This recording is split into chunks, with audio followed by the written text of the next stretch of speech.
Hello दोस्तों, आज हम भाई जानेंगे कि नंबर लाइन क्या होती है। ठीक, नंबर लाइन जानने के बाद फिर संख्याओं के बारे में जानेंगे। पूर्णांक संख्या क्या होती है, सम संख्या क्या होती है, विषम संख्या क्या होती है, आभाज्य संख्या क्या होती है, भाज्य संख्या क्या होती है। ठीक, तो सबसे पहले हम नंबर लाइन जानते हैं कि नंबर लाइन होती क्या है। ठीक, आप लोगों ने सुना होगा नंबर लाइन भाई नंबर लाइन होती क्या है, इसे हम आज जानेंगे, संख्याओं को जानेंगे। चलते हैं, देखते हैं भाई नंबर लाइन क्या होती है। नंबर लाइन भाई होती है कि ऐसी कोई लाइन होती है। ठीक, कोई लाइन होती है जिसके बीच में यहाँ पर शून्य होगा। ठीक, नंबर लाइन पर नंबरों को दर्शाते हैं, क्या करते हैं, नंबरों को दर्शाते हैं। ठीक, बीच में शून्य होगा, इधर प्लस में जाएंगी, +1 +2 +3, ऐसे ऐसे चलते चलते कहाँ तक जाएंगी, अनंत तक, इन्फिनिट तक। ठीक भाई, और जो जीरो रहेगा इससे इधर आएंगे, जीरो से इस साइड आएंगे तो संख्याएं माइनस में जाएंगी, इसे -1 -2 -3 से लेकर इसे इसे अनंत तक। तो बेसिक नंबर लाइन हमारी होती क्या है, उस पर नंबर लाइन पर हम संख्या को दर्शाते हैं, जिसमें एक साइड माइनस वाली संख्या होती है, एक साइड प्लस वाली संख्या होती है। जो प्लस वाली साइड संख्या होती है इन्हें हम धनात्मक संख्या कहते हैं, इन्हीं को हम क्या कहते हैं, धनात्मक संख्या। क्या कहते हैं, धनात्मक संख्या, पॉजिटिव नंबर, पॉजिटिव नंबर। और जो हमारी ये माइनस वाली संख्या होती है, जीरो की इधर, ये जो माइनस वाली संख्या कहते हैं, इन्हें कहते हैं ऋणात्मक संख्या। क्या कहते हैं, ऋणात्मक संख्या, ऋणात्मक संख्या, ऋणात्मक संख्या, निगेटिव नंबर। क्या होते हैं इंग्लिश में, निगेटिव नंबर। तो भाई आप जान गए कि नंबर लाइन हमारी क्या होती है। नंबर लाइन वह है जिस पर हम संख्याओं को प्रदर्शित करते हैं। ठीक, जिसमें एक तरफ धनात्मक संख्या होती है, एक तरफ ऋणात्मक संख्या होती है। और जो हमारे बीच में बचा होता है शून्य, ये क्या बचा है, जो हमारे बीच में शून्य बचा हो, ना ये तो ऋणात्मक संख्या है, ठीक, ना ये तो ऋणात्मक है और ना ये धनात्मक है। ठीक, ना ये ऋणात्मक है और ना ही धनात्मक है, ये हमारी पूर्ण संख्या। क्या है, पूर्ण संख्या। अब पूर्ण संख्या क्या होती है, तो इसको हम आगे जानते हैं कि हमारी पूर्ण संख्या क्या होती है। तो चलिए संख्याओं को जानते हैं। हमने नंबर लाइन जान लिया, अब हम संख्या जानते हैं कि धनात्मक संख्या क्या होती है, ऋणात्मक संख्या क्या होती है, पूर्ण संख्या क्या होती है। तो आइए हम देखते हैं कि धनात्मक संख्या क्या होती है। अभी पीछे हमने बताया कि धनात्मक संख्याएं +1 में शुरू होती हैं, तो इनको हम चलिए ठीक समझते हैं। तो क्या है धनात्मक संख्याएं, पॉजिटिव नंबर, शून्य से अधिक मान रखने वाली। क्या, शून्य से अधिक मान रखने वाली जो संख्याएं होती हैं उन्हें हम पॉजिटिव संख्या या पॉजिटिव नंबर, धनात्मक संख्या कहते हैं। जैसे जैसे हमारा एग्जाम्पल हो जाएगा, जैसे एग्जाम्पल हमारा आएगा +1 +2 +3, ऐसे ऐसे कहाँ तक, इन्फिनिट तक। ठीक, वह संख्याएं जो शून्य से अधिक मान रखती हैं। ठीक, जिन संख्याओं का मान शून्य से अधिक होगा उनको हम पॉजिटिव नंबर या धनात्मक संख्याएं बोलते हैं। दूसरा हमारा क्या है, ऋणात्मक संख्या है। ऋणात्मक संख्या क्या होती है भाई, जो शून्य से कम मान रखती हैं। ठीक, ये वास्तविक संख्याएं भी होती हैं। जो ऋणात्मक संख्या होती हैं ये वास्तविक संख्याएं होती हैं और इनका जो मान होता है वो शून्य से कम होता है। ठीक, ऋणात्मक संख्याओं का मान शून्य से कम होगा, धनात्मक संख्याओं का मान शून्य से ज़्यादा होगा। तो आइए इनका एग्जाम्पल लेते हैं। तो -1 -2 -3 से ऐसे चले कहाँ तक, इन्फिनिट तक। ठीक, फिर तीसरा हमारा आ गया पूर्ण संख्या। पूर्ण संख्या क्या होती है, ठीक, चलिए देखते हैं पूर्ण संख्या क्या होती है। अगर हम प्राकृत संख्याएं, जैसे हमारी प्राकृत संख्याएं होती हैं, उनमें अगर हम जीरो को भी शामिल करते हैं, प्राकृत संख्या हमारी कैसे होती है, प्राकृत संख्या 1 2 3 4 5 6 7 8 से लेकर अनंत तक प्राकृत संख्या होती हैं। तो अगर हम उस प्राकृत संख्या में जीरो को भी शामिल कर देंगे, क्या कर देंगे, जीरो को भी मिला देंगे तो हमारी जो संख्या बनेगी उसे हम पूर्ण संख्या कहते हैं।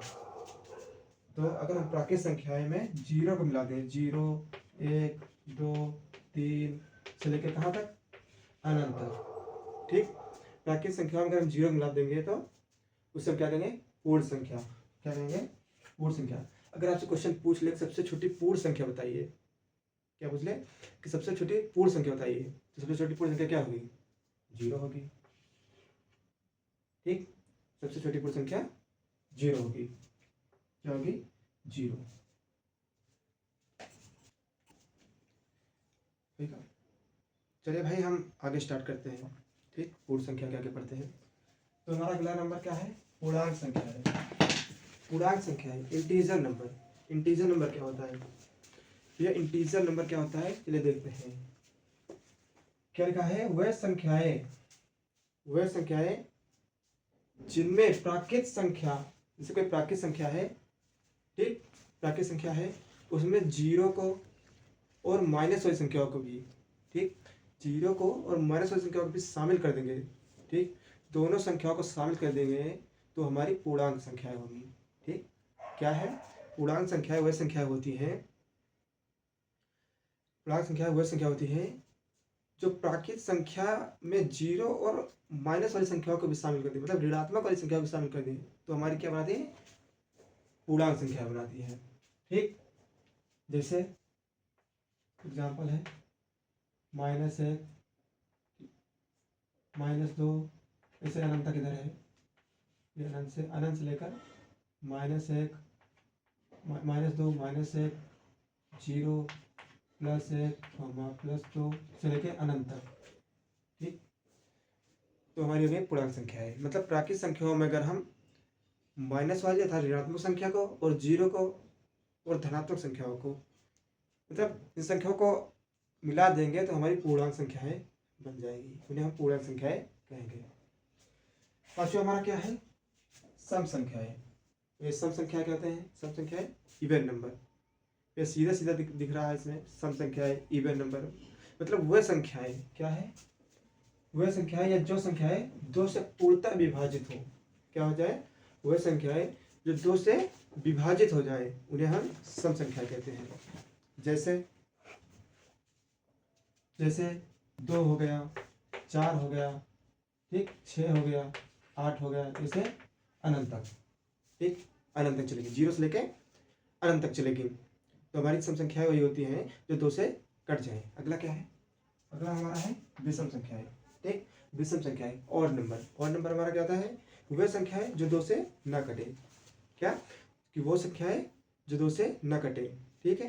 तो हमारी वह संख्या होती है विषम संख्याएं जो 2 से नहीं कटती है। जैसे फॉर एग्जाम्पल के लिए, जैसे हो गया, एग्जाम्पल के लिए जैसे हो गया 1 3 5 7, ठीक, 9, ऐसे ऐसे अनंत तक, ठीक। कहाँ तक चली जाएंगी, अनंत तक। तो जो संख्या 2 से नहीं कटेंगी उन्हें हम विषम संख्याएं कहते हैं, ठीक। अगला हमारा क्या है कि भाज्य संख्याएं, ठीक। क्या है, भाज्य संख्याएं। तो भाज्य संख्या क्या कितने कहते हैं, भाज्य संख्याएं मतलब कंपोजिट नंबर, ठीक। भाज्य संख्या मतलब कंपोजिट नंबर जिनका 2 या 2 से अधिक गुणनखंड हो। भाज्य संख्या क्या होती है, वह संख्या हमारी होती है भाज्य संख्याएं जिनका 2 या 2 से अधिक गुणनखंड हो।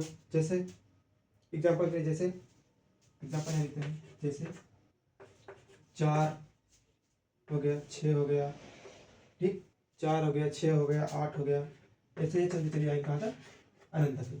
मतलब भाज्य संख्या हमारी वो होती है जिनका 2 या 2 से अधिक गुणनखंड हो, तो होती है हमारी भाज्य संख्याएं। दूसरा क्या है, 8वां नंबर कि अभाज्य संख्या क्या होती है। अभाज्य संख्याएं क्या होती हैं, अभाज्य संख्याएं प्राइम नंबर, एक से बड़ी, किससे, एक से बड़ी वह सभी प्राकृत संख्याएं, एक से बड़ी वह सभी प्राकृत संख्याएं जो एक और स्वयं से कटे, किससे, एक और स्वयं से, या तो वो एक से कटेंगी या तो स्वयं से कटेंगी, उन्हें हम क्या कहते हैं, अभाज्य संख्याएं प्राइम नंबर। जैसे हो गया हमारा, जैसे हमारा हो गया, कहाँ गया, जैसे हमारा हो गया एग्जाम्पल 2 3 5 7 ऐसे ऐसे कहाँ चले जाएंगे अनंत तक। ठीक, हम अभाज्य संख्या क्या होती है? वे संख्याएं जो एक से कटे और स्वयं से कटे उन्हें हम अभाज्य संख्याएं कहते हैं। तो आपसे क्वेश्चन पूछ लेगा सबसे छोटी अभाज्य संख्या, क्या पूछ लेगा? सबसे छोटी अभाज्य संख्या। तो आंसर आपका क्या होगा? 2। क्या होगा? 2। सबसे छोटी अभाज्य संख्या होगी हमारी 2। दूसरा क्या है? सभाज्य संख्या। ठीक, सभाज्य संख्या क्या होती है? ठीक, तो सभाज्य संख्या ऐसी संख्याएं होती हैं जिनका एचसीएफ 1 हो। क्या हो? जिनका एचसीएफ 1 हो। ठीक, कम से कम 2 संख्याओं का ऐसा समूह। किसका? 2 संख्याओं का ऐसा समूह। कम से कम कितनी संख्याओं से जाए? इसमें 2 संख्याएं, कम से कम 2 संख्या हो। ठीक, कम से कम 2 संख्याओं का ऐसा समूह जिनका क्या होगा? एचसीएफ 1 हो। एचसीएफ क्या होता है? ठीक, इसे हम आगे बताएंगे, अभी केवल इतना समझिए कि जिनका एचसीएफ 1 होता है। ठीक, एचसीएफ एलसीएम ये हम दूसरी क्लास में बताएंगे आगे। तो अभी आप इतना जानिए कि ऐसी संख्याओं का कम से कम 2 संख्याओं का ऐसा समूह, ठीक, जिनका एचसीएफ 1 होता है उन्हें हम क्या कहते हैं? सअभाज्य संख्या। क्या कहते हैं? सअभाज्य संख्या कहते हैं। ठीक, तो इसमें हमारा क्या है? परमेय संख्या। क्या है? परमेय संख्या। ठीक, क्या है? परमेय संख्या। परमेय संख्या इंग्लिश में कहते हैं रेशनल नंबर। ठीक, रेशनल नंबर वह संख्याएं जिन्हें हम पी बाई क्यू के रूप में, ठीक, पी बाई क्यू के रूप में, वह संख्याएं जिन्हें हम पी बाई क्यू के रूप में व्यक्त कर सके, व्यक्त पर लिख सके। ठीक, परमेय संख्या हमारी वह संख्या होती है जिन्हें हम पी बाई क्यू के रूप में व्यक्त कर सके, वह हमारी होती है क्या? परमेय संख्याएं। जैसे जैसे एग्जाम्पल, जैसे 3/5, 3/4, 2/4। ठीक, इससे कहाँ तक? अनंत तक। ठीक, जिन संख्याओं को हम पी बाई क्यू के रूप में लेंगे वो हमारी क्या होंगी? परमेय संख्या होगी। ठीक, चलिए 11वां संख्या का अपरमेय संख्या। अब हमारा क्या गया? अपरमेय संख्या। अपरमेय संख्या क्या होती है? तो भैया पी का परमेय संख्याओं के जैसे ये भी होती हैं, तो इनमें क्या होता है? चलिए देखते हैं। तो अपरमेय संख्या हमारी वह संख्या होती है जिन्हें पी बाई क्यू के रूप में, पी बाई क्यू के रूप में ना लिख सके, ठीक, ना व्यक्त कर सके। परमेय संख्या को हम पी बाई क्यू के रूप में व्यक्त कर सकते थे, वही हमारी परमेय संख्या होती थी। अपरमेय संख्या क्या है? कि जिन्हें हम पी बाई क्यू के रूप में व्यक्त नहीं कर सकते, वह हमारी हो गई क्या? अपरमेय संख्या। जैसे जैसे विचारते हैं, तो इन्हें इन संख्याओं मतलब अपरमेय संख्याओं को हम किस में लिखते हैं? रूट में लिखते हैं। ठीक, अंडर रूट में लिखते हैं। अपरमेय संख्या जो हमारी होगी इन्हें हम अंडर रूट में लिखते हैं। जैसे जैसे √2, ठीक, √3, ठीक, ऐसे ऐसे हरान। तो सिंपल सा है, अपरमेय संख्या हमारी वह होती है जिन्हें पी बाई क्यू के रूप में ना लिख सकते, पी बाई क्यू के रूप में नहीं लिख सकते हैं, वह हमारी होती है अपरमेय संख्या। इन संख्याओं को हम रूट में लिखते हैं। ठीक, चलिए आगे बढ़ते हैं कि हमारी अगली संख्या क्या है। ठीक, अगली संख्या क्या है? हमारी वास्तविक संख्या, रियल नंबर। तो रियल नंबर क्या होता है? वास्तविक संख्या। परमेय क्या? परमेय व अपरमेय, परमेय व अपरमेय को वास्तविक रूप से, परमेय व अपरमेय को वास्तविक रूप से लिखने पर, क्या करने पर? लिखने पर जो संख्या प्राप्त होती है हम उन्हें क्या कहते हैं? वास्तविक संख्या या रियल नंबर कहते हैं। जैसे एग्जाम्पल, जैसे 3/2, 4/2, ठीक, 5/2, √2, √3, ठीक, ऐसे कहाँ तक? अनंत तक। ठीक, तो वास्तविक संख्या में वह संख्या होती है जिनमें हम क्या करते हैं?